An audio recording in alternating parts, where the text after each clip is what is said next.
আমাৰ বিজয়নগৰলৈ অহা মেইন কাৰণটো হৈছে ইয়াৰ স্কুলৰ ল'ৰা ছোৱালীবোৰক যাতে আমি আমাৰ ফালৰ পৰা কিবা এটা দিব পাৰোঁ। আমাৰ মানে one north east motorcycle club. One north east motorcycle ক্লাবে 2022ৰ পৰা জন্তু মেইনলি ষ্ট্ৰে ডগছবোৰক নিজৰ ট্ৰিপত খুৱাই আহিছে। এইবাৰ ফাৰ্ষ্ট টাইম আমি কোনোবা স্কুল এখনত ষ্টুডেণ্টছবোৰক ষ্টেচনাৰী কিট দিবলৈ গৈ আছোঁ। ওৱান নৰ্থ ইষ্টৰ আচল উদ্দেশ্যটো হৈছে জন্তু আৰু সমাজৰ কাৰণে কাম কৰা। আজিৰ এপিছ'ডটোত আপোনালোকে কেনেকৈ ওৱান নৰ্থ ইষ্ট মটৰচাইকেল ক্লাবে বিজয়নগৰৰ 2 হাট বোলা গাঁও এখনলৈ গৈ স্কুল ষ্টুডেণ্টছবোৰক ষ্টেচনাৰী কিট ছাপ্লাই দিয়ে সেইটো চাবলৈ পাব।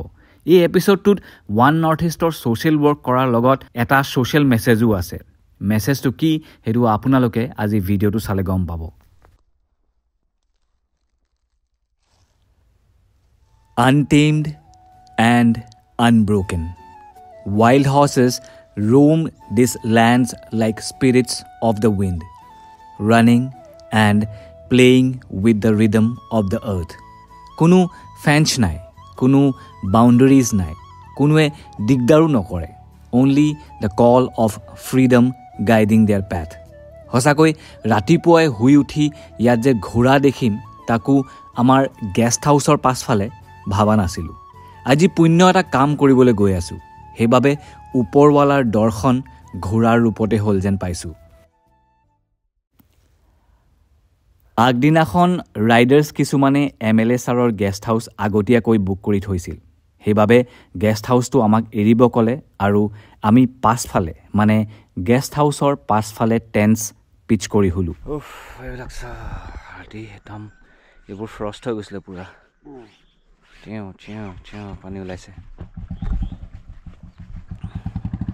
এইকেইখন অলপ ষ্টাৰ্ট দিব লাগিব। ই ষ্টাৰ্ট দি দিছে অলৰেডি। মই আৰু দীপাংকৰ যোৱাকালি ইয়াতে শুলোঁ। দীপাংকৰ অলপ ঠাণ্ডা পাইছে বুলি কৈছে। নাই আজি লৈ ল'ব লাগিব। আজি আৰু এদিনে আৰু কিন্তু য়েছ টেণ্টত ঠাণ্ডা হয়। মইতো বান্দৰ টুপি লগাই হৈছিলোঁ সেইকাৰণে ইমান হেৰি নহ'ল, গম নাপালোঁ, আৰামছে শুলোঁ। আপোনালোকে আগৰ এপিছ'ডছকেইটা যদি চাইছে তেন্তে জাৱাখন বিজয়নগৰলৈ আহি কি অৱস্থাত পালে সেইটো গম পাইছে চাগে। বাইকখনৰ অন্ন প্ৰজন্ম খোল খোৱাৰ পাছত আমাৰ গৌতমে কি ডিচাইড কৰিলে চাওঁ আহক। এইটো আমাৰ বৰাৰ একদম বৰা গৈছে, সেইটো বৰা দাঁত মাজি আছে। বৰাৰ বাইকখন এতিয়া পঠিয়াব লাগে এখন বলেৰ' পিক আপত, কিন্তু যোৱা নাই কাৰণ সি নিজে দেৰিকৈ উঠিছে আৰু ইয়াৰ পৰা ইমানবোৰ গাড়ী থাকে সোনকালে গুচি যায়। যদি আপোনালোকে কেতিয়াবা বিজয়নগৰ আহে, আপোনালোকৰ বাইক বেয়া হৈছে, তেন্তে আপোনালোকে বলেৰ' পিক আপত পঠিয়াব পাৰিব, কিন্তু ৰিজাৰ্ভ কৰি পেলাই জল্দি দিব লাগিব, নহ'লে একেই বৰা নিচিনা অৱস্থা হ'ব। এতিয়া আজি নগ'ল, যিমান গাড়ী আছিলে চব ওলাই গ'ল। যদিও টাইম বেছি হোৱা নাই, কেইটা বাজিছে? 8টা বাজিলে ন? 8:15 হৈছে। টাইম বেছি হোৱা নাই কিন্তু গুচি গ'ল। এতিয়া সি কাইলৈ কাৰণে য'ৰ পৰা যাব তাত আমি বাইকখন থৈ আহিম বুলি ভাবিছোঁ। আৰু ই আজি হেলিকপ্টাৰ ছাৰ্ভিচ ইয়াত অকল 2 দিন আছে, মানডে আৰু থাৰ্ছডে। তো ইয়াৰ পৰা সি হেলিকপ্টাৰ দি যাব মিয়াওলৈকে এণ্ড তাৰ বাবে সি 1000 টকা বুলি কৈছে। ফ্ৰম বিজয়নগৰ টু মিয়াও ইয়াৰ পৰা হেলিকপ্টাৰ ছাৰ্ভিচ 1000 টকা। তো সেইটো সি দি পেলাই যাম বুলি কৈছে। আমাৰ ৰাস্তালৈ উঠিলে জিন্দগী চৰৰ ঐ এইটো চাইডে হৈছে, গান চান বন্ধ কৰি আঙুলি এনেকৈ দিছে। ইয়াত টেণ্ট পাতি থাকিবলৈ ভাল, এটাই বস্তু প্ৰব্লেম, খালি ইয়াত ঠাণ্ডা লাগিলে নাই তোমাৰ? গৰম হেৰি কৰি হৈছে ন? ভয় লাগিছে। অঁ আজিতো যিহে বৰা যাবগৈ, বৰাৰ কম্বলকেইখন লৈ থৈ দিব লাগিব। এইবিলাক চাওক, দেখিছে শুকাই পেলাই ধোঁৱাবিলাক ভেপাৰ ওলাই গৈছে।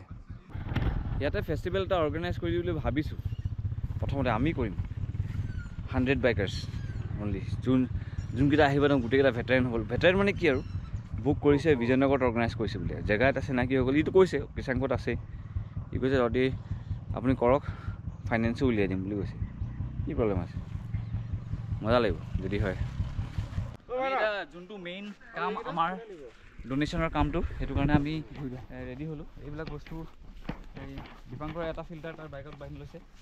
মই গোটেই চেডেলটো লৈ গৈছোঁ। চেডেলটোত গোটেই বাচ্চাবিলাকৰ যোনবিলাক স্কুল এইবিলাক পেঞ্চিল কিট সেইবিলাক আছে, সেইবিলাক চব ভৰাই লৈছোঁ।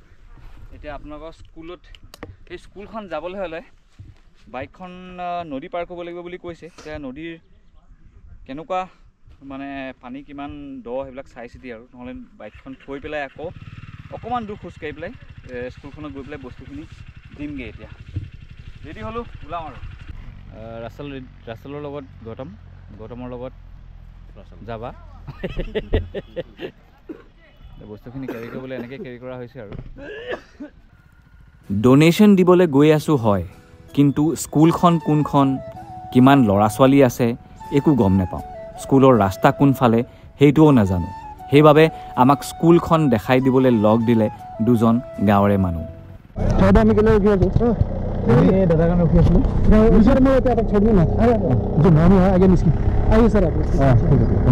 আপোনালোকে কেতিয়াবা যদি বিজয়নগৰ নিচিনা জেগালৈ আহে বা যিকোনো ৰিম'ট এৰিয়ালৈ যায় য'ত এচেঞ্চিয়েলছবোৰ ইমান সহজতে পোৱা নাযায়, পাৰিলে লৈ যাব।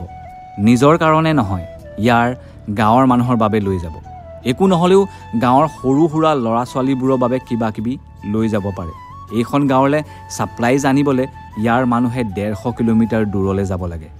বিজয়নগৰ নিচিনা জেগাত এসময়ত চেনিৰ দাম 200 টকা আছিল, নিমখৰ দাম 150 টকা আছিল। এতিয়াও দামনো ক'ত কমিব, উল্টা বাঢ়িবহে। চ' যদি পাৰে কিবা কিবি লৈ যাব পাৰে।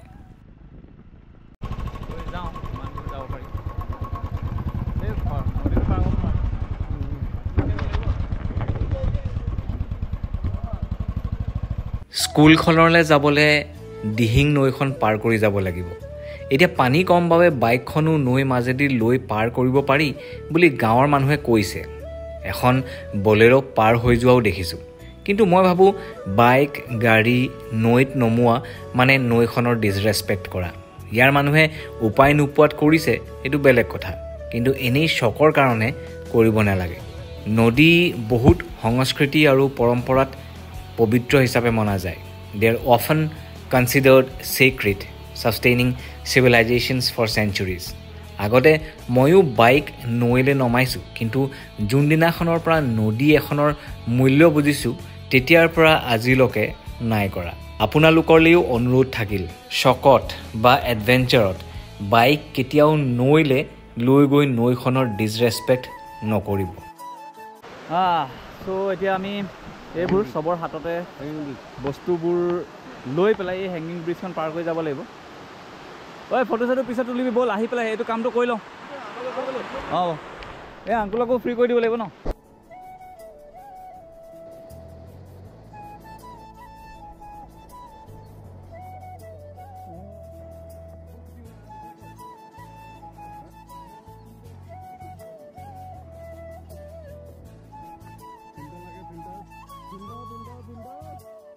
সুন্দৰজীয়ে কৈছে যে যেতিয়া পানী হৈছিল, মানে বহুত ওপৰলৈকে আহিছিল ন, এই ব্ৰিজখনৰ ওপৰেদি পানী পাৰ হৈ গৈছিলে।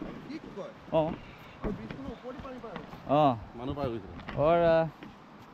সুন্দৰজীয়ে কৈছে যে এতিয়া পেচেণ্ট লৈ যাবলৈ হ'লে, কিবা হেৰি কৰিবলৈ হ'লে পূৰা জান हथेली पे लेके जाना पड़ता है कि नहीं?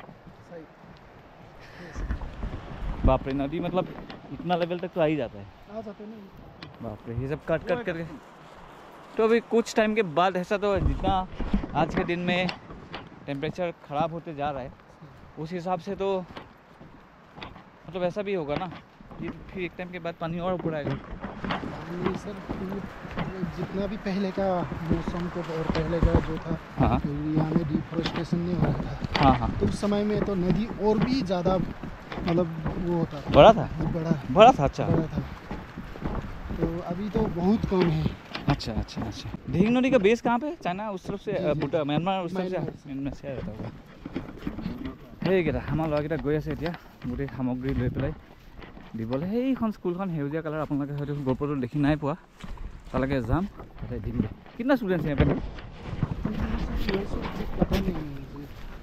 हाँ चलो, एटलीस्ट कुछ दे पाएंगे, वही बड़ी बात है। हम लोग को भी पता नहीं है ना, आप लोग लोकल हो, आप लोग को पता नहीं कितना है, हम लोग को भी पता नहीं है, मतलब इसीलिए 50 ही लाया ये सब ना। 50 मतलब पेंसिल के 60 के आसपास होना चाहिए। ओके, बाकी 10 के लिए बाद में भेज देंगे। यहाँ पे कुरियर आता है ना? आता है। ओके ठीक है। लाइफ तो बहुत पीसफुल है यहाँ पे, मगर ये भी है कि शाम होने के टाइम पे ही अगर जिसका जॉब वॉब जो काम कर रहा है तो उसका ठीक है। इलेक्ट्रिसिटी कहाँ से आ रहा है? ये सर मिनी हाइड्रोल बना हुआ है 200 और 500 किलोवाट का। ये प्रीतनगर नाला है, तो यहाँ तक है आज का दिन में मतलब लाइट यहाँ तक है जी। ये जल रहा है सर अभी, ये इलेक्ट्रिसिटी है। और विजयनगर तक पहुँचा नहीं, विजयनगर तक अभी तक। वो सुनने को मिला था, तो कृषांक लोग ने बोला कि इस बार इलेक्ट्रिसिटी का दिसंबर 31 तक आ जाएगा जी, है ना? ओके, एयरटेल भी फुल फ्लेज हो जाएगा शायद, होगा।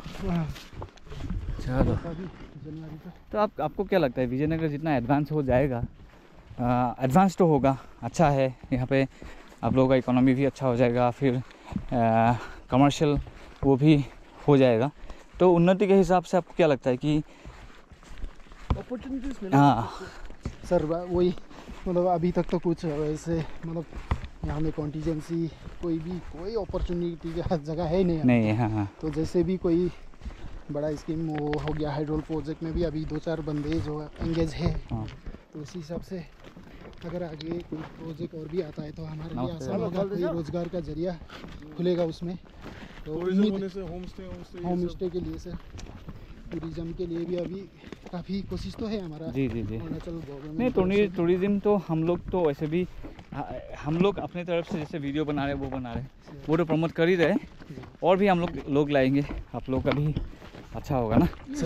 Connectivity is the only issue sir. यहाँ में भी देखा जाए तो अभी हमारा लोकल एमएलए का इनिशिएटिव से ही स्कूल अच्छा से रन हो रहा है, क्योंकि एमएलए लेट का टीचर यहाँ में एंगेज किया गया है। अच्छा 2 ही होंगे जो एसएस का, तो सर्व शिक्षा अभियान का जो टीचर है। Good morning sir. यही थोड़ा बच्चों के लिए सामान लाया था।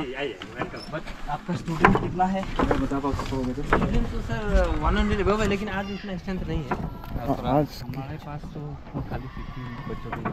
हाँ सर, हाँ 50 से तो ज़्यादा ही है सर। तो लोअर क्लास के लिए लोअर 1 to 5 ना सर? हाँ लोअर 1 to 5। अभी कितना क्लास है यहाँ? 1 to 8 है, और छोटा ये EGS भी है, तो उसमें छोटा बच्चा है सर। तो एक काम कीजिए, नीचे से शुरू करेंगे हो सकते हैं, तो मतलब नर्सरी जो भी है, नर्सरी ना सर। हाँ, जितना जहाँ पे ख़त्म हो जाता है, सपोज आपका नर्सरी से क्लास 3। ऐसे नर्सरी से 5 तक कितने स्टूडेंट्स होंगे? नर्सरी से 5 तक 50-60 ही होगा सर। 50-60 जी, इसके पास देखना। तो नर्सरी से क्लास 4 तक कर लेते हैं, दैट विल कवर एवरीथिंग।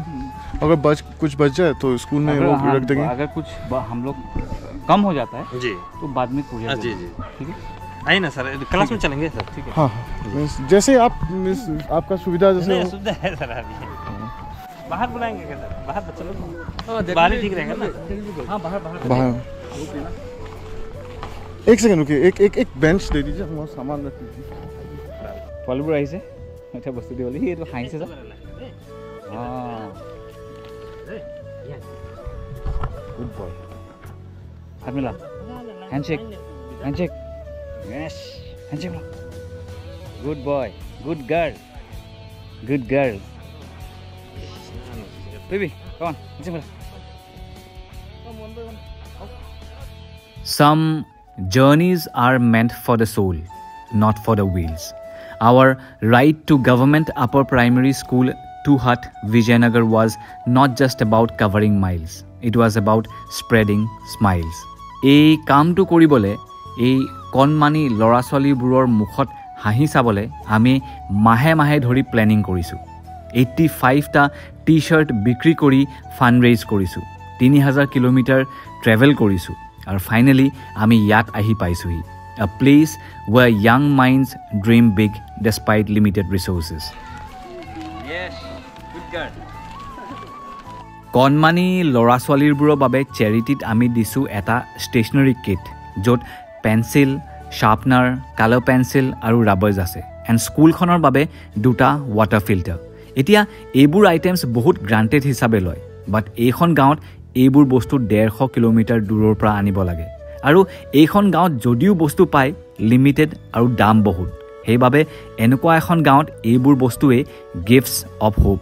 যেতিয়া বাচ্চাবোৰে গিফ্টছবোৰ হাতত ল'লে ইহঁতৰ মুখত হাঁহিবোৰ চাবলগীয়া আছিল, আৰু আমাৰ অন্তৰত যোনটো ছেটিছফেকশ্যন আছিল সেইটো আপোনালোকক দেখাব নোৱাৰি আমাৰ বাবে it was more than just giving it was witnessing the power of small acts of kindness government upper primary school establish হৈছিল 1969ত আৰু এই গাঁওখনৰ নাম হৈছে টুহাট 2012-2013ত গভৰ্ণমেণ্ট আপাৰ প্ৰাইমেৰী স্কুলখন আপগ্ৰেড হৈ আপাৰ প্ৰাইমেৰী স্কুল হ'ল আৰু আহিল SSA আণ্ডাৰত SSA মানে সৰ্বশিক্ষা অভিযান SSA অৰুণাচল প্ৰদেশৰ এটা প্ৰগ্ৰাম য'ত 6 পৰা 14 বছৰীয়া ষ্টুডেণ্টছবোৰক ফ্ৰী আৰু কম্পালচৰি এডুকেশ্যন দিয়াৰ এটা এইম হয় যেতিয়াৰ পৰা এষ্টাব্লিছ হৈছিল তেতিয়াৰ পৰা টুহাট গাঁওখনে বহুত চেলেঞ্জেছ ফেচ কৰিলে 80টাৰ পৰা 100টা ষ্টুডেণ্টছৰ অকল 3টাকৈ টিচাৰ্ছ আছিল বহুত হাৰ্ডশ্বিপছৰ মাজতো এই স্কুলখন চলি আছে এতিয়া এনেকুৱা স্কুল এখনত যদি হেল্প নকৰোঁ আৰু কাক কৰিম बाइक पे लेके आया ना हाँ इसी तो मैंने ऐसा काम कोई नहीं किया होगा फिल्टर का पानी कभी बाद में पीने आएंगे अब अभी अपना फिल्टर का पानी हमें पिला दीजिए फाइनली हमार वन नॉर्थ ईस्ट मोटरसाइकेल क्लाबर जो मेन मोटिव आছিলে विजयनगरলৈ অহা সেইটো পুৰা হ'ল আমি যিমান সব ল'ৰা ছোৱালীক বাৰু বস্তুখিনি দিব নোৱাৰিলোঁ কিন্তু এটলিষ্ট 50 ষ্টুডেণ্টছক আমি কভাৰ কৰিলোঁ আৰু যিমানখিনি নাই সেইখিনি আমি কুৰিয়াৰ কৰি পেলাই ইয়ালৈ পঠিয়াই দিম फिल्टर दुटाओ दिया गया यह হৈছে আমাৰ স্কুলৰ এখন স্কুলৰ স্কুল का नाम बता दीजिए स्कूल का नाम है GUPS government upper primary school Tuhat government upper primary school Tuhat is the name of the village বস্তুখিনি দিয়া হল thank you so much welcome sir कल लकीली आपके यहाँ पे हम लोग आ गए कल हम लोग चाय के स्टॉल में मिला था मुझे जी है ना anyway thank you so much welcome sir आप लोग आए बहुत अच्छा लगा और आप लोग भी आते रहिए पढ़ाई करना ठीक है आते हैं नहीं तो यहाँ का ग्रेप से लड़का बच्चा लोग के सब देखने को मिलता नहीं था पहले रोड भी नहीं था अभी रोड हो गया है तो आप लोग आते हैं अच्छा थैंक यू सर आप लोग thank you so much sir thank you for having us আপোনালোকক মই ভিডিঅ'টো আৰম্ভণিতে কৈছিলোঁ যে এই ভিডিঅ'টোত আমি সমাজ সেৱা কৰাৰ বাহিৰে এটা সোশ্যাল মেছেজো থাকিব যদি আপোনালোকে বুজি নাপালে মই আপোনালোকক বুজাই দিওঁ মেছেজটো মই ইংলিছত লিখিছোঁ কাৰণ মোৰ অসমীয়া বৰ এটা ভাল নহয় The social message conveyed through our donation is that small acts of kindness can create a lasting impact. By providing study materials and clean drinking water, we emphasized the importance of education and health as fundamental rights, not privileges. Our gesture highlights the need for collective responsibility in supporting underprivileged communities, inspiring others to contribute in their own ways. It also showcases the true fulfillment comes not from what we give, but from the joy and hope we ignite in others.